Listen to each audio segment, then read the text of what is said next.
শ্রী শ্রীরামকৃষ্ণ কথামৃত পাঠ গুরুরূপী শ্রীরামকৃষ্ণ ভক্ত সঙ্গে শ্রীযুক্ত ঈশান মুখোপাধ্যায়ের বাটিতে। এবার সপ্তম পরিচ্ছেদ। বেলা হইয়াছে, গৃহস্বামী অন্ন ব্যঞ্জন করাইয়া ঠাকুরকে খাওয়াইবেন, তাই বড় ব্যস্ত। তিনি ভিতর বাড়িতে গিয়াছেন, খাবার উদ্যোগ ও তত্ত্বাবধান করিতেছেন। বেলা হইয়াছে, তাই ঠাকুর ব্যস্ত হইয়াছেন। তিনি ঘরের ভিতর একটু পাদচারণ করিতেছেন, কিন্তু সহাস্য বদন।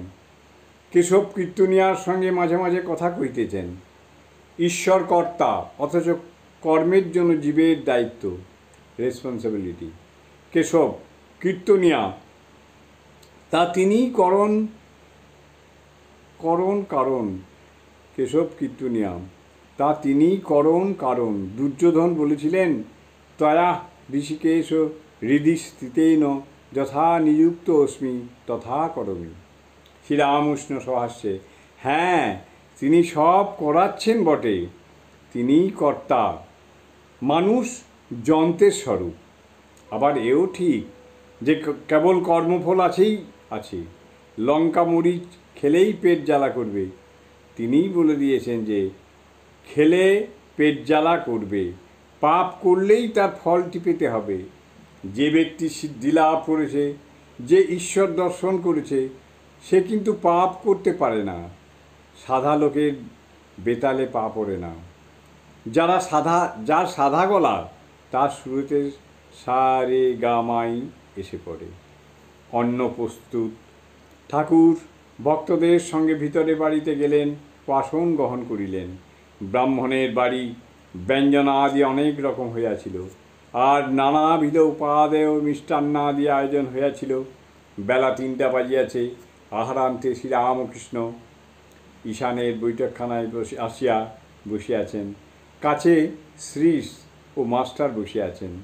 ঠাকুর শ্রীশের সঙ্গে আবার কথা কইতেছেন। শ্রীরামকৃষ্ণ, তোমার কি ভাব, সোহম না সেব্য সেবক?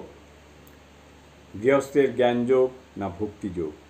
সংসারীর পক্ষে সেব্য সেবক ভাব খুব ভালো, সব করা যাচ্ছে।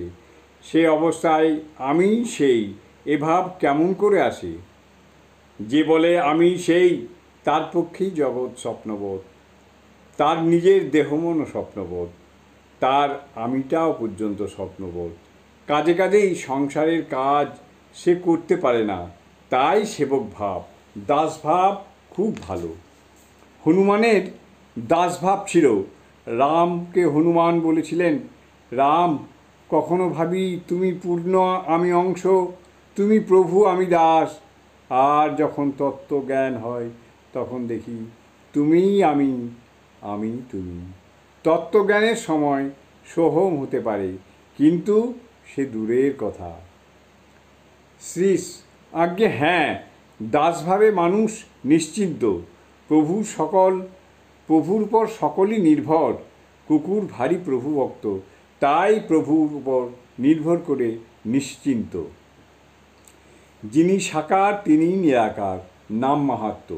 শ্রীরামকৃষ্ণ, আচ্ছা, তোমার সাকার না নিরাকার ভালো লাগে?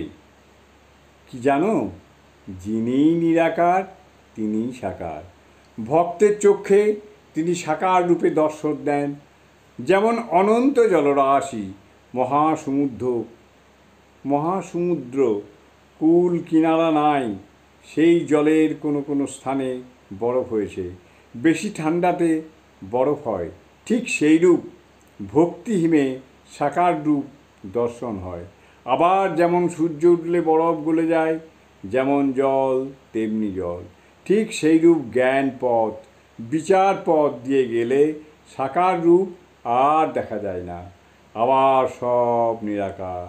জ্ঞান সূর্য উদয় হওয়াতে সাকার বরফ গলে গেল, কিন্তু দেখো, যারই নিরাকার তারই সাকার। সন্ধ্যা হয়, ঠাকুর গাত্রোত্থান করিয়াছেন, এইবার দক্ষিণেশ্বরে প্রত্যাবর্তন করিবেন। বৈঠকখানা ঘরে দক্ষিণে যে রগ আছে, তাহারই উপর দাঁড়াইয়া ঠাকুর ঈশানের সহিত কথা কইতেছেন।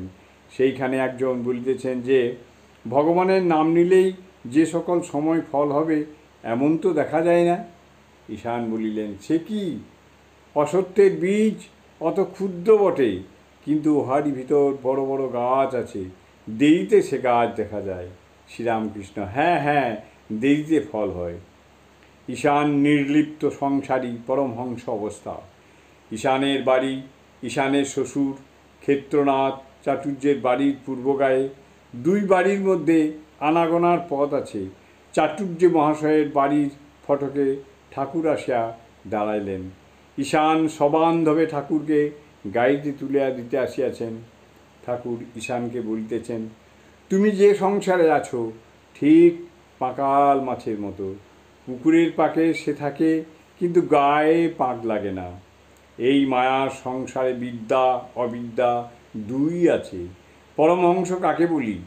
যিনি হাঁসের মতো দুধে জলে একসঙ্গে থাকলেও জলটি ছেড়ে দুধটি নিতে পারেন।